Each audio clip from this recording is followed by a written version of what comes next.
കണ്ണൂർ ജില്ലയിലെ പിണറായിയിൽ 40 വയസ്സുകാരിയായ ഒരു വീട്ടമ്മ ആത്മഹത്യ ചെയ്തിരുന്നു.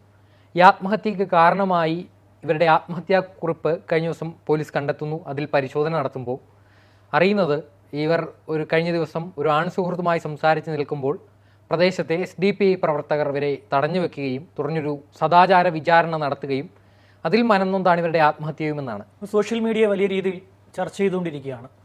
കായലോട് പറമ്പായിയിലാണ് ഈ സംഭവം ഉണ്ടായിരിക്കുന്നത്. മരിച്ച ആളുടെ പേര് റസീന 40 വയസ്സ്. ഈ സ്ത്രീ കഴിഞ്ഞ ഞായറാഴ്ച വൈകുന്നേരം 3 മണിക്ക് അവിടെ അച്ചങ്കര പള്ളിക്ക് സമീപം ഒരു കാറിനരികിൽ ഇവരുടെ സുഹൃത്തിനോട് സംസാരിച്ചുകൊണ്ടിരിക്കുന്നു. ഒരു ആൺ സുഹൃത്തിനോടാണ് സംസാരിച്ചുകൊണ്ടിരിക്കുന്നത്. അവിടേക്ക് എത്തുന്ന VC Mubasheer, KA Faisal, VK Rahnas 3 പേര് സ്ഥലത്തെ പോലീസ് ഉദ്യോഗസ്ഥരാണ്. ഈ 3 പേരും ചേർന്ന് നീ എന്തിനാണ് ഈ പുരുഷനോട് സംസാരിക്കുന്ന രീതിയിൽ ചോദ്യം ചെയ്യപ്പെട്ടു.